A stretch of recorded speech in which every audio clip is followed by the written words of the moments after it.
ভাই আসুস হলো সেই স্মার্টফোন কোম্পানি যে কোম্পানির ফোন কবে লঞ্চ হবে এটা জানার জন্য পাবলিক অধীর আগ্রহে বসে থাকে, এবং সেই আগ্রহের অবসান ঘটিয়ে আসুসের নতুন ফোন মার্কেটে চলে আসছে আসুস ROG 9 Pro।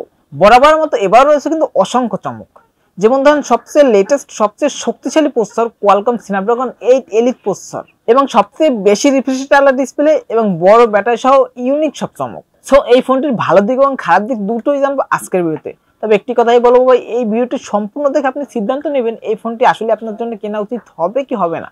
সো যা যাক মেইন ভিডিওতে, লেটস গো অন। ডিজাইন আগের মতোই এবং সেম ক্যামেরা মডিউল, তবে লোগোতে পরিবর্তন এনেছে। তবে সবচেয়ে বড় যে আপডেটটা এসেছে সেটা হলো এলইডি ম্যাট্রিক্সে। এটা কিন্তু আগের চেয়ে অনেকটা বড় করা হয়েছে এবং দেখতেও ইউনিক করা হয়েছে, অনেক চমৎকারই লাগছে। ফ্রন্টে ব্যবহার করেছে কর্নিং গরিলা গ্লাস ভিক্টাস 2 এর প্রোটেকশন এবং রিয়ার প্যানেল ব্যবহার করেছে কর্নিং গরিলা গ্লাসের প্রোটেকশন, এবং ফ্রেমটি কিন্তু অ্যালুমিনিয়ামের। থিকনেস 8.9 মিলিমিটার এবং ওয়েট 227 গ্রাম। তবে ভাই ওয়েটটা কিন্তু একটু বেশি, মানে 227 গ্রাম, বুঝতেই পারতেছেন। সো লং টাইম যদি ব্যবহার করতে চান এক হাতে তাহলে কিন্তু হাত ব্যথা হয়ে যাবে, মানে অনেকটাই ভারী ভারী মনে হবে। তাই যাদের হাত ছোট তারা দুই হাতে অনায়াসে ব্যবহার করতে পারবেন, এবং যাদের হাত মোটামুটি বড় সড়ো তারা চাইলে এক হাতে ব্যবহার করতে পারবেন। এবং এই ফোনটিতে IP68 এর রেটিং রয়েছে, যার কারণে মানে কোম্পানি ক্লেম করছে যে 1.5 মিটার পানির নিচে আপনারা সর্বোচ্চ 30 মিনিট পর্যন্ত চুবিয়ে রাখতে পারবেন, তাও কোনো পানি ঢুকবে না। তবে তাই বলে আপনারা আবার ট্রাই করতে যাবেন না, মানে একটু যদি পানি ঢুকে যায় তো বুঝে নেই। পোর্শন বাটন নিয়ে কথা বলতে গেলে ফোনটির রাইট সাইডে রয়েছে একটি গেমিং ট্রিগার এবং একটি নয়েজ ক্যান্সেলেশন মাইক এবং পাওয়ার অন অফ বাটন এবং একটি ভলিউম আডন বাটন। লেফট সাইডে রয়েছে সেকেন্ডারি চার্জিং পোর্ট এবং উপর দিকে রয়েছে সেকেন্ডারি নয়েজ ক্যান্সেলেশন মাইক, এবং নিচের দিকে রয়েছে microphone, USB Type-C charging port, speaker, সিম ট্রে এবং 3.5 mm একটি হেডফোন জ্যাক। তবে ভাই একটি কথা, মানে এই ফোনটি কিন্তু হেডফোন জ্যাক দিয়েছে। অনেক ফোনে কিন্তু এই বাজেটের বেশিরভাগ ফোনে কিন্তু হেডফোন জ্যাকটি থাকে না, যেটা এই ফোনে দিয়েছে। এবং এই ফোনটির সাথে কিন্তু একটু কুলিং ফ্যানও পেয়ে যাবেন। এটা লং টাইম গেমিং করার জন্য কিন্তু অনেকটাই হেল্পফুল হবে, মানে ফোন হিট হবে না, ফোন গরম হবে না। তবে ভাই একটি কথা, মানে এই কুলিং ফ্যানটি কিন্তু আলাদাভাবে কিনতে হবে। ডিসপ্লে সেকশন রয়েছে 6.78 ইঞ্চির একটি LTPO অ্যামোলেড প্যানেলের ডিসপ্লে এবং সাথে রয়েছে 185 হার্টজ রিফ্রেশ রেট। ভাই তবে এটা কিন্তু সবসময় কার্যকর না, মানে গেমিং এর সময় অন করে নিতে হবে। এবং পিক ব্রাইটনেস হিসেবে রয়েছে 2500 নিটস পিক ব্রাইটনেস, মানে বুঝতে পারছেন 2500 নিটস পিক ব্রাইটনেস। ভাই ইনডোরে তো ভালো ব্রাইটনেস পাবেনই, তবে আউটডোরে ডিরেক্ট সানলাইটেও ব্রাইটনেসের কোনো ঘাটতি মিলবে না।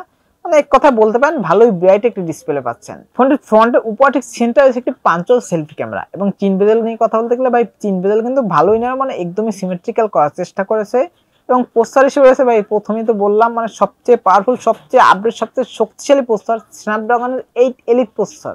এবং এই ফোনটি কিন্তু অনেকগুলো ভ্যারিয়েন্টই পেয়ে যাবেন, যেমন ধরেন 16GB র্যামের সাথে 512GB স্টোরেজ এবং 24GB র্যামের সাথে 1TB স্টোরেজ, এবং সবগুলো ভ্যারিয়েন্টেরই র্যাম টাইপ হিসেবে পেয়ে যাবেন LPDDR5X এবং স্টোরেজ হিসেবে পেয়ে যাবেন UFS 4.0। ফোনটির গেমিং নিয়ে কথা বলতে গেলে ভাই গেমিং তো বুঝেনি, যেহেতু সবচেয়ে পাওয়ারফুল প্রসেসর এটিতে ব্যবহার করা হয়েছে, সো সবচেয়ে শক্তিশালী গেমিং করতে পারবেন। মানে যত গেম আছে সবগুলো হাই গ্রাফিক্স সেটিংসে একদম স্মুথলি প্লে করতে পারবেন, কোনো প্রকার কোনো ল্যাগিং ইস্যু, কোনো ফ্রেম ড্রপ ইস্যু মিলবে না। ফোনটির ব্যাটারি সেকশন আছে 5800 mAh একটি বড় ব্যাটারি, এবং এটি চার্জ করার জন্য রয়েছে 65 ওয়াটের একটি ফাস্ট চার্জার, এবং সাথে কিন্তু 10 ওয়াটের রিভার্স চার্জারও পেয়ে যাচ্ছেন। ও আরেকটি কথা, 15 ওয়াটের ওয়্যারলেস চার্জিংও কিন্তু সাপোর্ট করবে।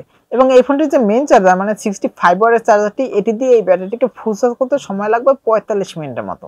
এবং এই ব্যাটারিটিকে ফুল চার্জ করে যদি নর্মাল ইউজ করেন সেক্ষেত্রে 1.5 থেকে 2 দিনের মতো ব্যাকআপ অনায়াসে পেয়ে যাবেন, মানে 1.5 দিনের বেশি এবং 2 দিন একটু কম, মানে 1.5 থেকে 2 দিনের মাঝামাঝি। এবং যদি লং টাইম ইউজ করেন, মানে একটানা গেম প্লে করেন অথবা একটানা মুভি দেখেন, সেক্ষেত্রে 8.5 থেকে 9 ঘন্টার মতো অনায়াসে পেয়ে যাবেন। এবং সিকিউরিটির জন্য রয়েছে ইন ডিসপ্লে ফিঙ্গারপ্রিন্ট সেন্সর, যেটা খুবই ফাস্ট অ্যান্ড অ্যাকুরেট, মানে টাচ করার সাথে সাথেই আনলক হয়ে যাচ্ছিল।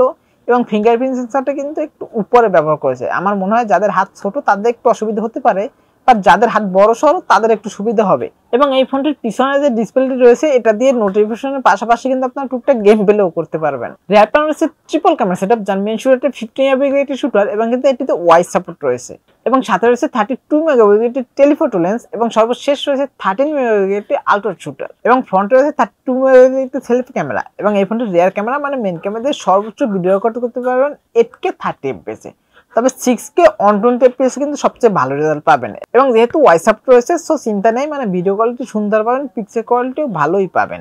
মানে হাত নাড়াচাড়া করলেও কিন্তু শেখে ব্যাপারটা আসবে না, মোটামুটি স্মুথ ভিডিও পাবেন। এবং পিক্সেল কোয়ালিটি নিয়ে কথা বলতে গেলে ভাই পিক্সেল কোয়ালিটি যথেষ্ট ভালো পাবেন, কোনো ঘাটতি নেই। শার্পনেস বলেন, কালার ডিটেলস বলেন, কোনো প্রকার কোনো ঘাটতি নেই, অ্যাকুরেটই আছে। এবং প্রাইস নিয়ে কথা বলতে গেলে ভাই 8 Proর প্রাইস ছিল 1,25,000-এর মতো, এবং এটারও এর আশেপাশেই থাকবে হয়তো, বা যেহেতু এখনো বাংলাদেশে লঞ্চ হয়নি, লঞ্চ হলে বলা যাবে।